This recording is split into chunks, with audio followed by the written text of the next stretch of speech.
I want to thank my mom, who has always loved me for who I am, even when there was pressure not to. But most of all, if Harvey had not been taken from us 30 years ago, I think he'd want me to say to all of the gay and lesbian kids out there tonight who have been told that they are less than by their churches or by the government or by their families, that you are beautiful, wonderful creatures of value. And that no matter what anyone tells you, God does love you, and that very soon, I promise you, you will have equal rights federally across this great nation of ours. That was Dustin Lance Black thanking his mom, Anne, in his acceptance speech for winning the Oscar for Original Screenplay for the film Milk at the 81st Academy Awards back in 2009. Dustin has since written a memoir about two Americas told through the wonderful relationship with his beloved late mother. It's the book, Mama's Boy, A Story from Our Americas, and it's out now. And the author, acclaimed screenwriter, director, and producer, joins us now. It's great to have you on the show. Describe for us the two Americas that you explore in this book. Well, I think what I found was that there was even more than two. The book starts by looking backward. My grandmother and my mother's experience in Lake Providence, Louisiana.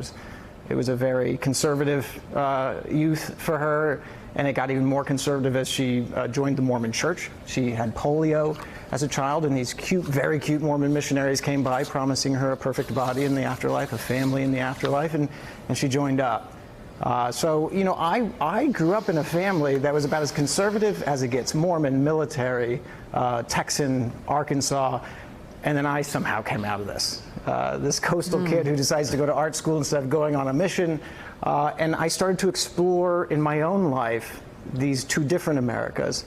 This book, I look back. I look back at who these people were, who I loved, what this area was that I loved. Even this faith, that even though we never really agreed on certain things, like who I love, that I treasured in a way. And then I think it was important, if I'm going to write this book today, to move forward. And so I challenged myself in the last third of the book to go back to Texas, to go back to Arkansas and Louisiana and even Utah to meet with leaders of the Mormon Church and to see if a bridge could be built in a time as divided as this. What did you find when you went back to those places? Well, I found, you know, my mom and I had to find our bridges. Even though she was very conservative, she voted for people I never would have dreamed of voting for. We had to. She was paralyzed. She was abandoned by my father. So my little brother was 2, I was 6, my big brother was 10. We had to raise her as much as she was raising us. So I learned early on the conversations you have to keep those relationships alive, despite a political divide. And so when I went to the South, have a meal with somebody. Have a drink with somebody. Usually it's Jack Daniels. When you go to Utah, you're not going to do that, but you might have a lemon tea. But you're still going to have these conversations where you look people in the eye. And it does take a bit of courage, but mostly it takes curiosity. And it's tough sometimes because you have to genuinely be curious to build a bridge. And sometimes what you're going to hear, you're not going to agree with. But listening is the first step in rebuilding a relationship. And what I say, what my mom and I always said is, if we're going to make this work, if we're going to love each other, we have to find a higher plane than politics.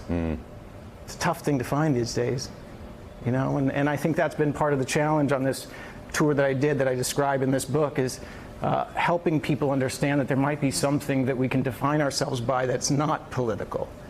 And I often said, you know, I would be in Texarkana or in Salt Lake City, and I would say, imagine in this magical universe that we live in, this spectacular thing, if I said to you, the highest plane of existence is defined by if you put an R or a D on your registration voting card. And you'd say, well, that's absurd. Yeah. But it's kind of where we found ourselves these days. It's a great message for these times. You write about growing up. You write, I knew around the people I loved growing up and I loved and valued most, I was a sinner, a criminal, and perhaps even mentally ill. Sure. So how did you work past that to come out, and how did you build that bridge with your mom and all the people in your life? Well, I mean, I was lucky enough to get out at a certain point. I was able to get my mom remarried, a good Catholic who went to church at Christmas and Easter.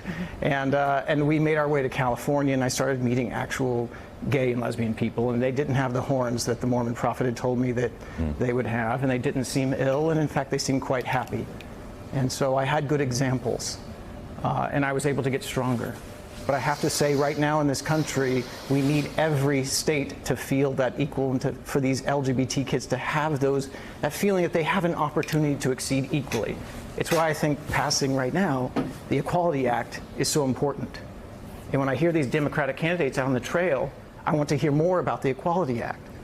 Because without it, boy, you can drive from one coast to the other in this country right now. And as an LGBT person, your rights change county by county and state by state. And that is not fair. That is not American. And I would like to hear more about that Equality Act as these folks are running for president. The book is Mama's Boy, A Story from Our Americas. Dustin Lance Black, thank you very much. Thanks, Dustin. For being Thanks for on the having show me. with us this Thank you. morning. Thank you.